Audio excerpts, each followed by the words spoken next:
You're watching this right now because something unprecedented just happened. When was the last time you saw a former royal, someone who once walked the halls of Buckingham Palace, who sat beside Queen Elizabeth II, who wore the tiara and took those vows, get physically turned away at an international border? Let that sink in for a moment. Because what happened to Meghan Markle at the Dubai border isn't just another celebrity scandal. This is a geopolitical rejection. A statement. A message sent loud and clear from one of the wealthiest and most influential regions on the planet. And if you think this story ends there, you haven't been paying attention. The Dubai disaster. What really happened?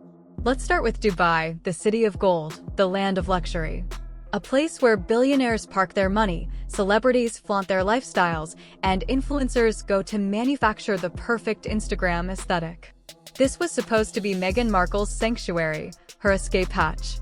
But here's the thing about Dubai, they don't just let anyone in, especially not someone trailing controversy like a comet's tail. According to multiple sources close to the situation, Meghan Markle arrived at the Dubai border fully expecting to waltz through. After all, she's Meghan Markle, right? Former Duchess of Sussex, Netflix star, Oprah Winfrey's confidant. Instead, she got the red light. Border officials reportedly detained her for questioning. Not arrested, let's be clear, but detained. Held. Questioned. And then, after what insiders describe as a tense and humiliating several hours, she was politely but firmly told to turn around and leave. Can you imagine that moment? The realization that your plan, your carefully orchestrated exit strategy, just collapsed in the most public way possible. The real reason Dubai said no. Here's where it gets interesting, and by interesting, I mean absolutely jaw-dropping. Dubai doesn't operate like Western countries when it comes to reputation management. Over there, your name, your history, your associations, they all matter. The Emirati government takes its image seriously. They've built a city that attracts the world's elite, and they're not about to let someone with a messy track record stroll in and potentially create an international incident. So, what did they see when they looked at Meghan Markle's file? First, there's the small matter of her very public falling out with the British royal family. Dubai has deep ties with the UK, trade relationships, diplomatic partnerships, shared strategic interests. The last thing they want is to be seen as harboring someone who appears to be at odds with the British monarchy. But it goes deeper than that, because it's not just about optics. It's about pattern recognition. Think about it. Everywhere Meghan Markle goes, drama seems to follow.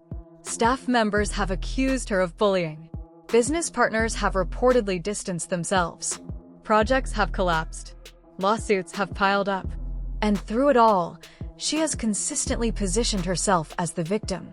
But here's the brutal truth. When you're the common denominator in every conflict, people start asking questions. Are you really the victim, or are you the problem? The Saudi Arabia shocker. Door number 2 slammed shut. Now, if the Dubai rejection was bad, what happened next was catastrophic. Because Meghan Markle allegedly had a backup plan. When Dubai fell through, her team reportedly pivoted to Saudi Arabia, and not just Saudi Arabia in general. We're talking about direct negotiations with high-level officials connected to the Saudi royal family. This wasn't some routine tourism visa application. This was Meghan Markle's team engaging in weeks of quiet, behind-the-scenes diplomacy, trying to secure not just entry, but acceptance, a safe haven. A place where she could live comfortably, away from prying eyes, protected by one of the most powerful royal families on earth. Except there was one tiny problem. They said no too. And not just a polite no, thank you. According to multiple sources, the rejection was swift, decisive, and brutal. After reviewing Meghan Markle's history, Saudi decision-makers reportedly concluded that she posed what one senior figure called an unacceptable reputational risk. Let's pause there. Reputational risk. That's diplomatic language for, we don't want your problems becoming our problems. But here's where it gets absolutely wild. One insider, speaking on condition of anonymity, allegedly said something that should send chills down Meghan Markle's spine. We respect royalty. We don't host people who disrespect theirs. Boom. There it is, the nail in the coffin, served ice cold. What the Saudis saw, and why it alarmed them. So, What exactly did Saudi officials see when they examined Meghan Markle's background? They saw the interview with Oprah Winfrey, where explosive allegations were made about racism within the royal family, allegations that were never legally proven and were strongly disputed by palace insiders. They saw the Netflix documentary series, which many critics described as a multi-million-dollar exercise in settling scores. They saw ongoing legal battles, leaked staff complaints, former employees who reportedly refused to retract bullying allegations. They saw a pattern. And in the world of international diplomacy, patterns matter more than PR campaigns. But here's the kicker: British intelligence may have played a role. According to one London-based analyst with connections to diplomatic channels, a quiet warning was allegedly passed along to several Gulf nations regarding Meghan Markle and Prince Harry's movements. Not a formal request, just a friendly heads-up. A word of caution exchanged between allies. And who reportedly signed off on that warning? None other than Prince William. Prince William's warning: the brothers strikes back. Let's talk about Prince William for a moment. Sources close to the future king claim he has referred to Meghan Markle in private as a master manipulator, someone who will do anything to stay relevant. Someone whose entire strategy revolves around shifting blame, stirring drama, and keeping herself at the center of the story, no matter the cost.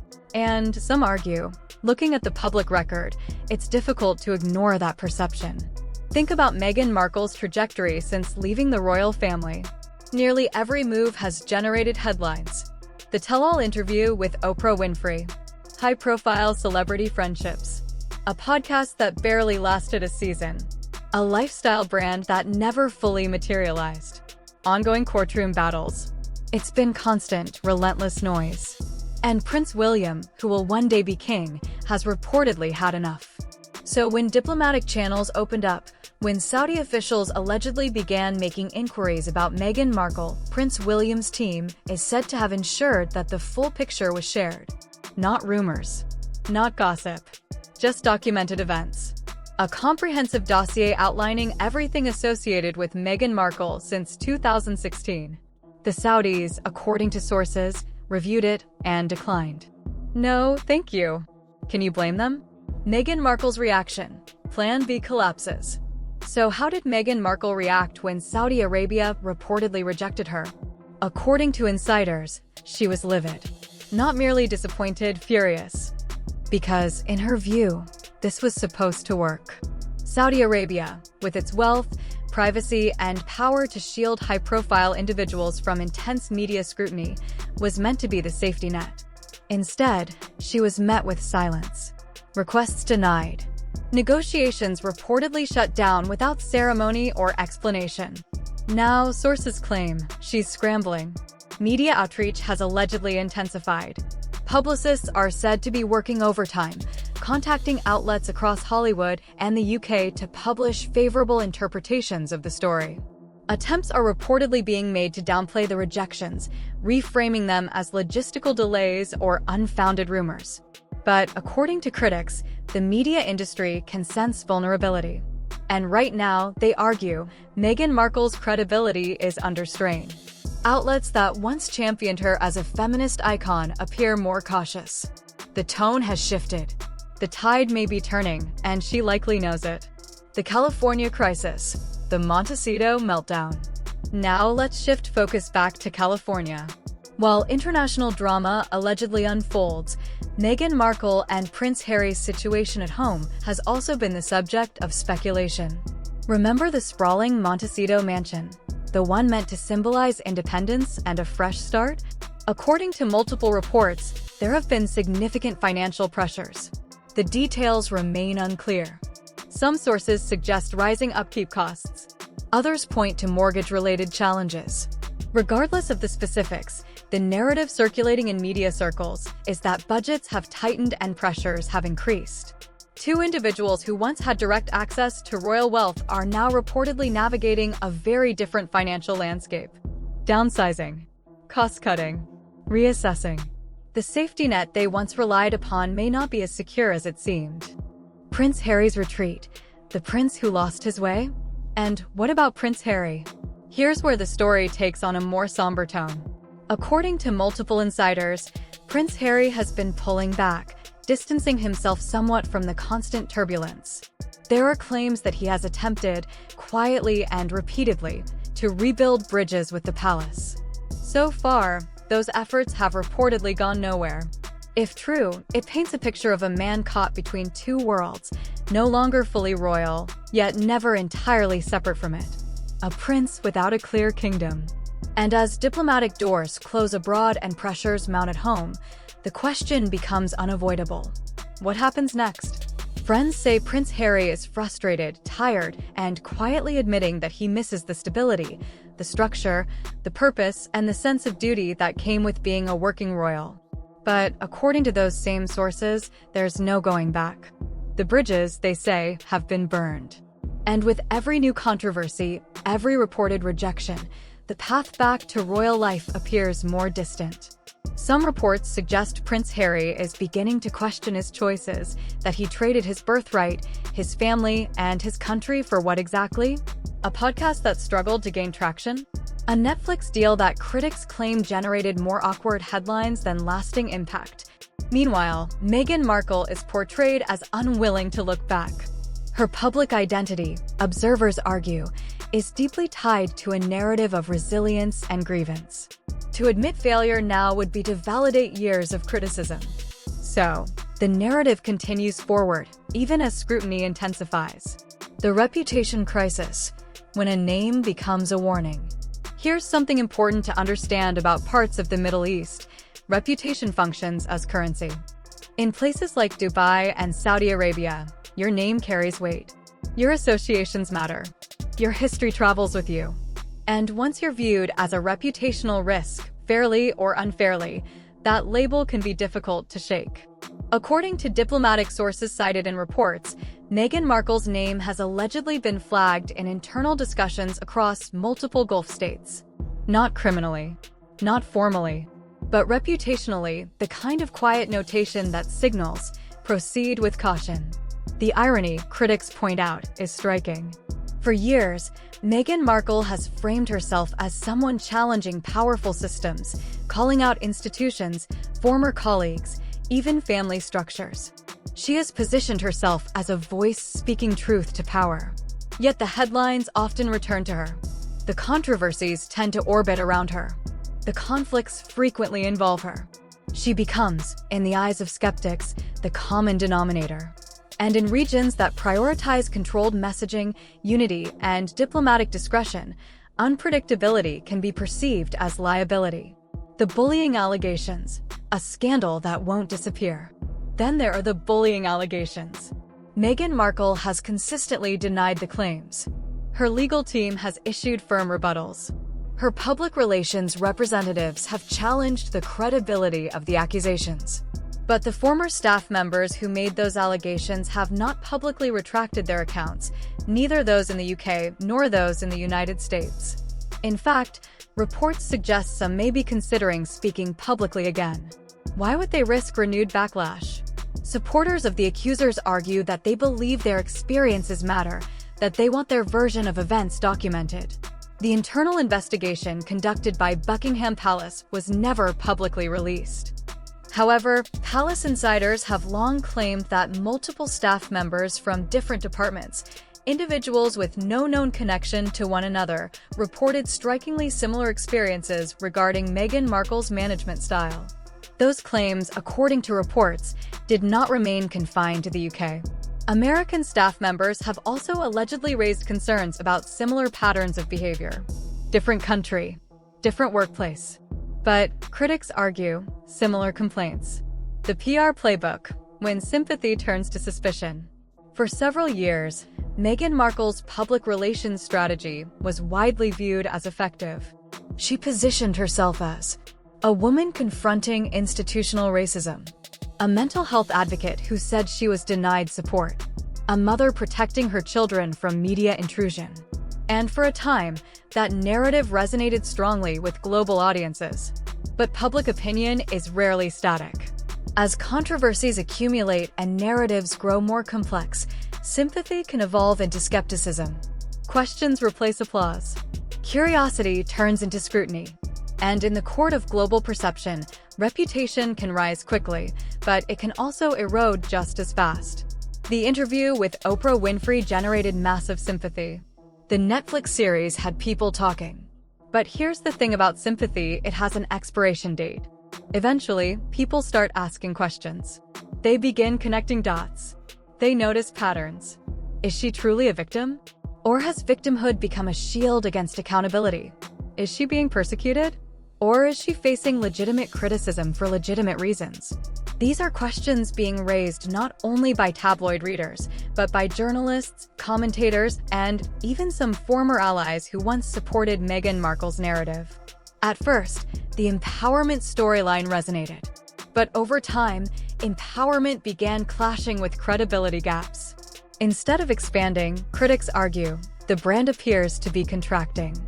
The desperation phase, when the walls close in. So what happens next? What does the future look like for someone whose reported international options are narrowing, whose finances are under scrutiny, and whose media strategy appears less effective than before? According to unconfirmed but persistent whispers, Meghan Markle's team may be exploring lesser-known jurisdictions, smaller nations with lenient media laws, places where she could theoretically reset and rebuild. But here's the core issue. Those places don't offer what she reportedly wants. Because this was never just about privacy. If privacy were the true objective, she and Prince Harry could have stepped back quietly years ago. Instead, what seems to matter is prestige, relevance, and influence.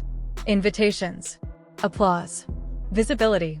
That's why Dubai and Saudi Arabia allegedly mattered so much.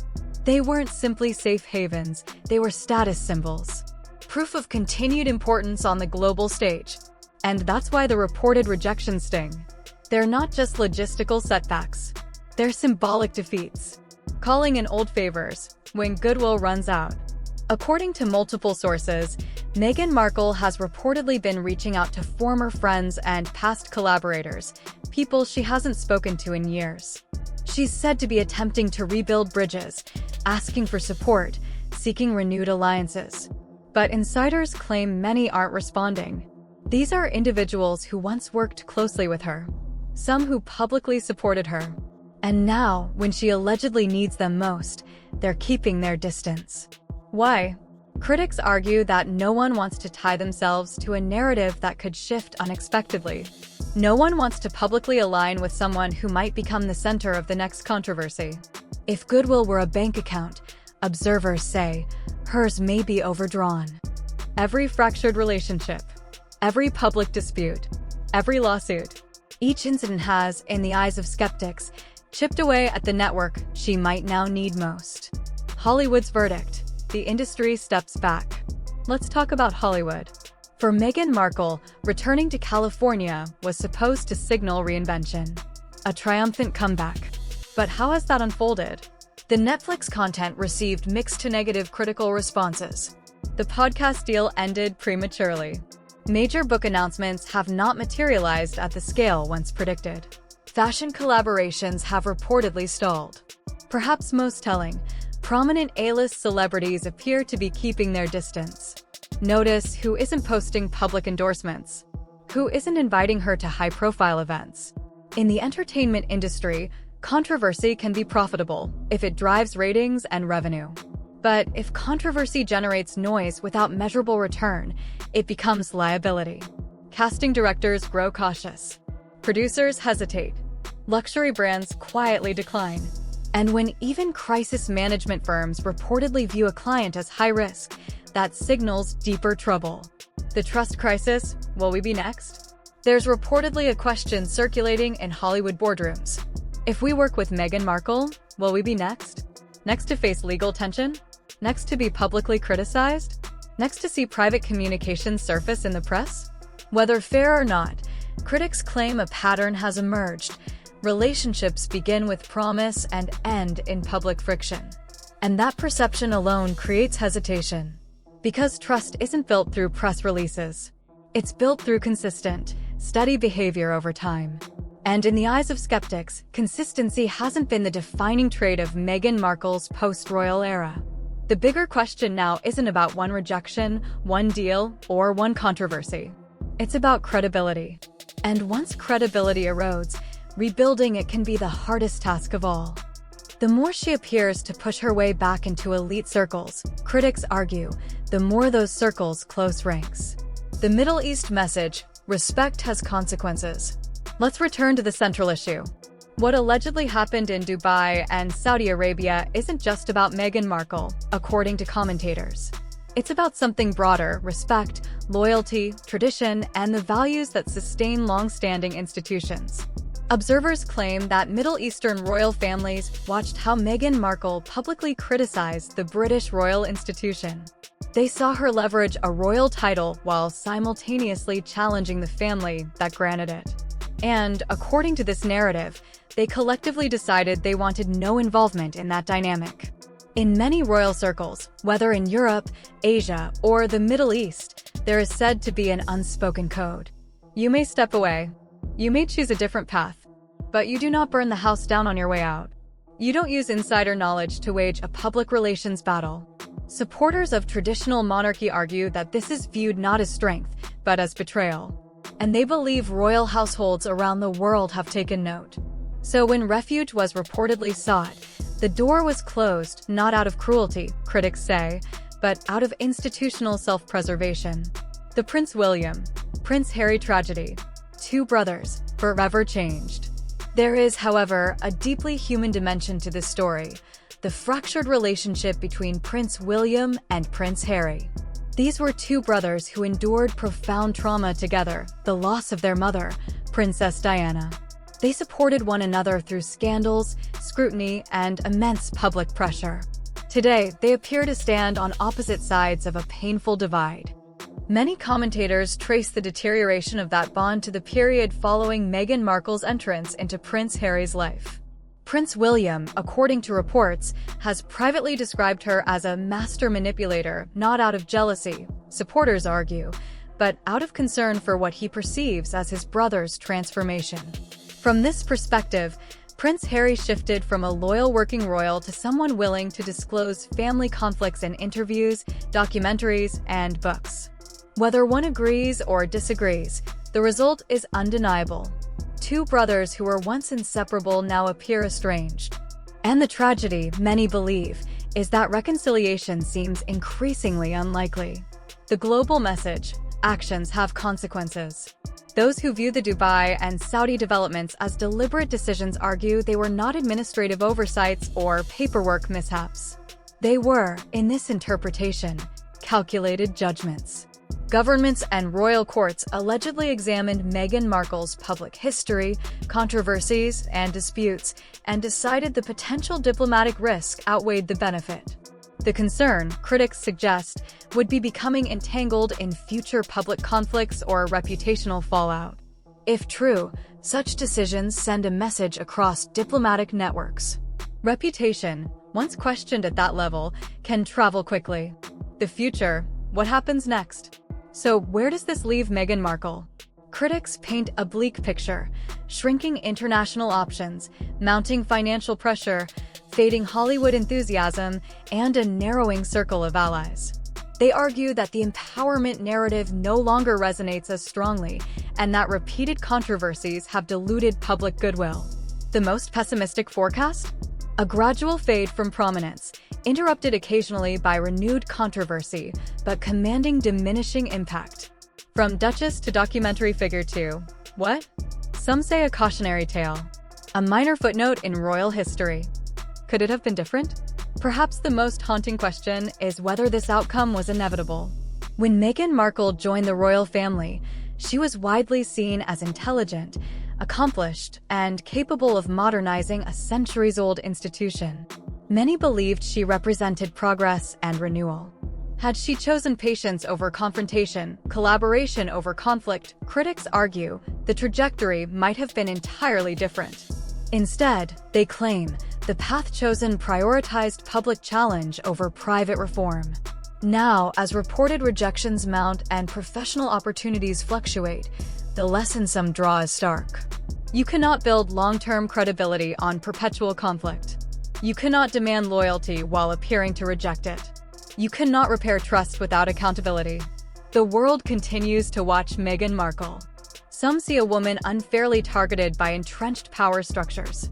Others see a pattern of self-inflicted setbacks. Is there a path to rehabilitation? Possibly. But it would require something many critics say has yet to be demonstrated publicly: sustained accountability, introspection, and a clear departure from past strategies. Whether that happens remains to be seen. So the question remains: is Meghan Markle's reported international isolation justified, or is she still a victim of forces larger than herself? Can her reputation recover, or has the damage become permanent? The next chapter, whatever it may be, will determine the answer.